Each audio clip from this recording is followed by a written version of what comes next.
அஞ்சாவது கொஸ்டின் என்ன சொல்லியிருக்கான், check whether the relation in R. ஆர்ன்னு சொல்கிறது வந்து இந்த இப்படி நம்ம ஒரு கோட் டபுள் கோடு போட்டு ஆர்ன்னு சொல்கிறது வந்து ரியல் நம்பர்னு சொல்லுவாங்க இன் மேத்தமெட்டிக்ஸில். சரிங்களா? Is defined by R is equal to set of all element a comma b such that a is less or equal to B cube. இது வந்து ரிஃப்ளெக்சிவாக சிமெட்ரியாக ட்ரான்ஸ்ஃபரியா அதுதான் செக் பண்ண சொல்லியிருக்காங்க. ஸோ இது ரொம்ப ஈஸியான கொஷின். சரி, நம்ம போட்டு பார்க்கலாமா? ஸோ ஃபஸ்ட்டு என்ன ரிஃப்ளெக்சிவ். ரிஃப்ளெக்சிவ்னா என்ன? ரிஃப்ளெக்சிவ் எலமெண்ட் எங்கேருந்து எடுக்கிறோம்? ரியல் நம்பர் எடுக்கிறோம். ஸோ ரியல் நம்பருக்கு ஏற்ற மாதிரி எடுத்துக்கலாம். எந்த எலிமெண்ட் எடுத்தாலும் அந்த எலிமெண்ட்டுக்கு அவனே ரிலேட் ஆகும். அதான அர்த்தம் பிலாங்ஸ் டு ரிலேஷனு. ஸோ அவனுக்கு அவனே ரிலேட் ஆகும். சரி, அதானே? ஸோ இதுபடி போட்டு பார்த்தோன்னா A is less or equal to A கியூப்னு எழுதணும். ஸோ நான் ரேண்டமாக ஒரு எலமெண்ட் எடுத்துக்கிறேன், அவனுக்கு அவனே ரிலேட் ஆகுனா. இப்போ நான் 1 எடுத்தால் அவன் சாட்டிஸ்ஃபை பண்ணான். இன்கேஸ் 1/2 அப்படின்னு எடுத்தேன்னா இது 0.5 கிடைக்கும். இது இவனை விட இவன் தான் பெருசாக இருப்பான். சரிங்களா? ஸோ அதனால் இவன் ரிலேட் ஆக மாட்டான். ஏன்னா லெஸ் ஆர் ஈக்குவல் டு இவன் பெருசுன்னு சொல்லியிருக்கான். அப்போ இது தப்பு தானே? இவன் தான் பெருசாக இருப்பான். So it is not reflexive. சரிங்களா? தென் சிமெட்ரிக்னா என்ன? சிமெட்ரிக்கு என்ன condition? A is related to B A, B is related to A A. இதனப்பா. ஸோ இதுபடி போட்டோன்னா A is less or equal to B cube. இது வந்து A comma B belongs to ரிலேஷனு. Then B comma A belongs to ரிலேஷனா அப்படின்னு பார்க்கறதுக்கு B is less or equal to A கியூப்னு எழுதுவோம். சரி தானே? இப்படி நான் எப்படி ஒரு எக்ஸாம்பிள் எடுத்துக்கிறேன். இப்போது 1,2 பிலாங்ஸ் டு ரிலேஷன் தான். இது ஏபின்னு எடுத்துக்கிறேன். சரியா? இப்போ ஏபினா 1 is less or equal to 2 cube. இவன் வந்து 8ன்னு வந்து நிற்பான். ஸோ இவனோட பெருசாக தான் இருக்கான். சரிங்களா? தென் 2,1 அப்படின்னு சொல்லும்போது எப்போ இவன் பி எலமெண்ட்டு, இவன் ஏ எலமெண்ட்டு. அதான் நம்ம கண்டிஷன் சாட்டிஸ்ஃபை பண்ணோம். இவனுக்கு இவன் ரிலேட் ஆனால் இவனுக்கு இவன் ரிலேட் ஆகணும். அப்படி தானே? அது இப்படி இருக்கிறவன் இப்படி மாற்றி விடணும். சரிங்களா? அப்படி மாற்றும் போது என்ன ஆகுறான்? 2 is less or equal to 1 cube. இப்போது 2 வந்து இங்கே சின்னதுன்னு சொல்லுறான் இதுபடி பார்த்தனா. அப்போது 2வை விட 1 பெருசுங்களா? இல்லை தானே? அப்போது இட் இஸ் நாட் சிமெட்ரிக்.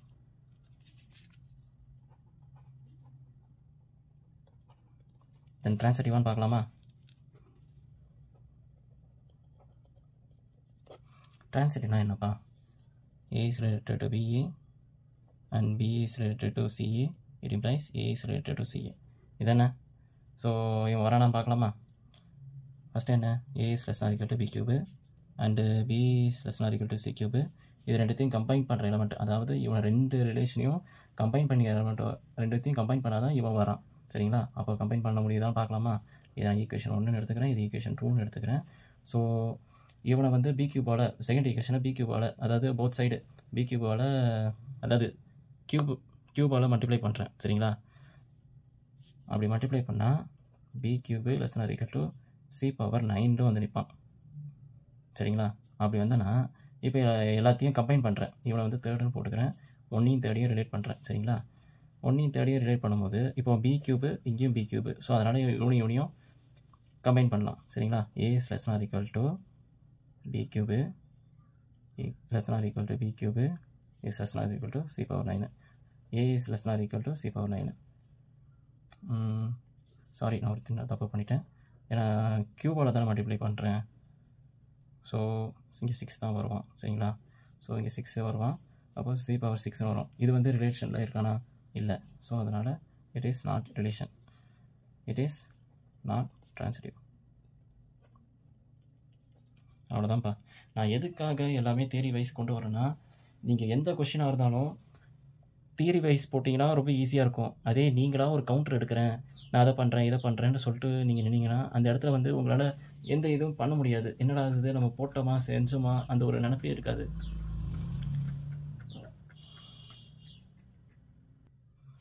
ட்ரான்சிட்டிவ்னா என்னென்னு பார்க்கலாமா? ட்ரான்சிட்டிவ்னா உங்களுக்கு என்ன கண்டிஷனு?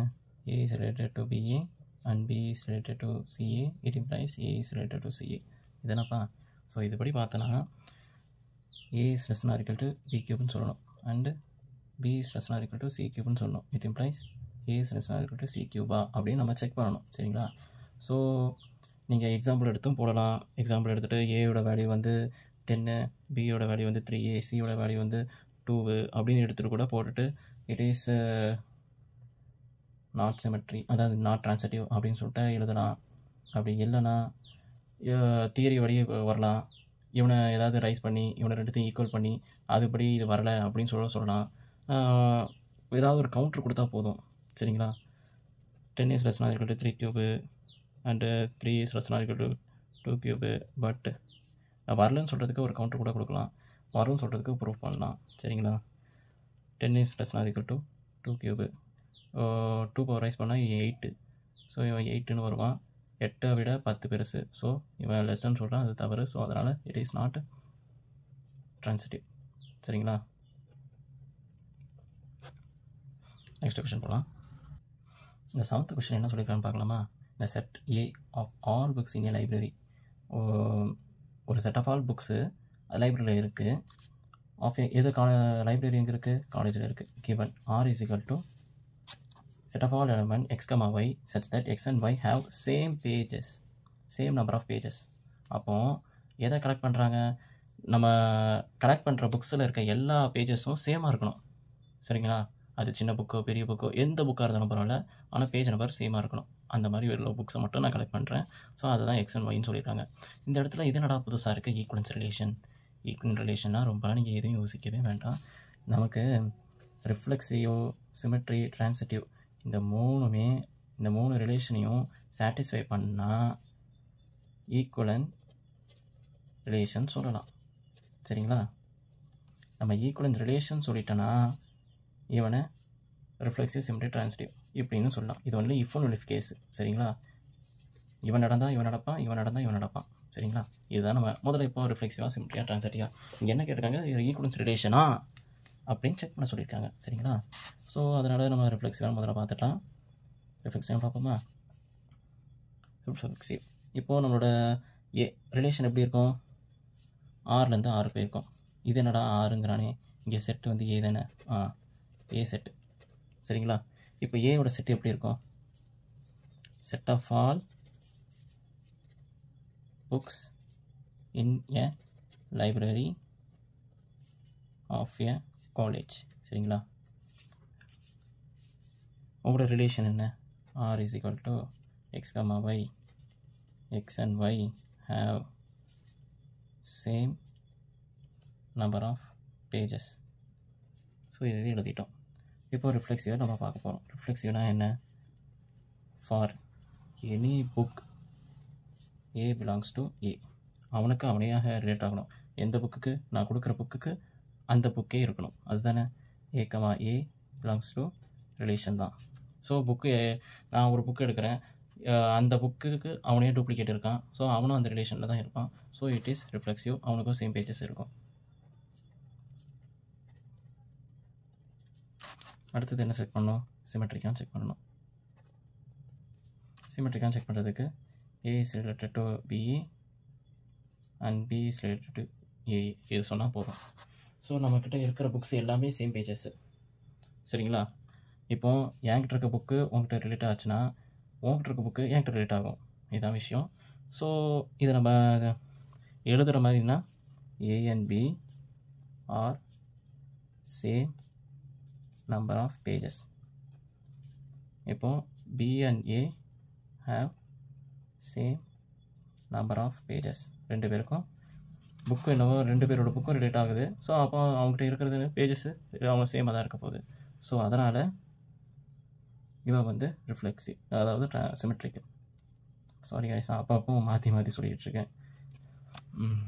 இப்போ அடுத்தது ட்ரான்சிட்டிவாக நம்ம செக் பண்ணணும். ட்ரான்சிட்டிவாக செக் பண்ணுறதுக்கு என்னப்பா உங்களுக்கு A is related to B A and B is related to C A, it implies A is related to C A இப்படின்னு சொன்னாலே போதும். இதெல்லாம் உங்களுக்கு ஜென்ரல் கண்டிஷனு. ஸோ இதுபடி பார்த்தோன்னா A and B are same number of page and B and C அதே தான். அப்போது ஏசியும் அதே தான். ஸோ அதனால் எல்லாத்துக்கும் சேம் நம்பர் ஆஃப் பேஜஸ் தான் இருக்க போது. அதை தான் கலெக்ட் பண்ணுறாங்க. அந்த மாதிரி உள்ள புக்ஸ் தான் எடுக்கிறாங்க. சரிங்களா? So it is transitive. இப்போது கண்டிஷன் கொடுத்துருக்காங்களே எக்ஸு ஒய் அது ஒரு எலமெண்ட்டு. இங்கே வந்து கொஸ்டினில் வந்து எக்ஸ் அண்ட் ஒய் தானே கொடுத்துருக்காங்க. நீங்கள் ஏன் வந்து எலமெண்ட் ஏபி அந்த மாதிரி எடுத்துக்கிறீங்க?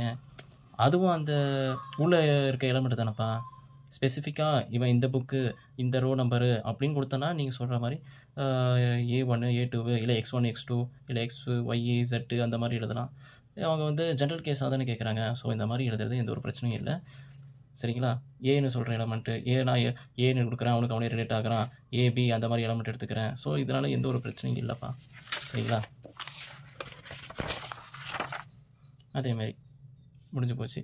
உங்களுக்கு இந்த வீடியோ பிடிச்சிருந்துச்சுன்னா சப்ஸ்கிரைப் பண்ணுங்கள், லைக் பண்ணுங்கள், உங்கள் ஃப்ரெண்ட்ஸுக்கு ஷேர் பண்ணுங்கள்.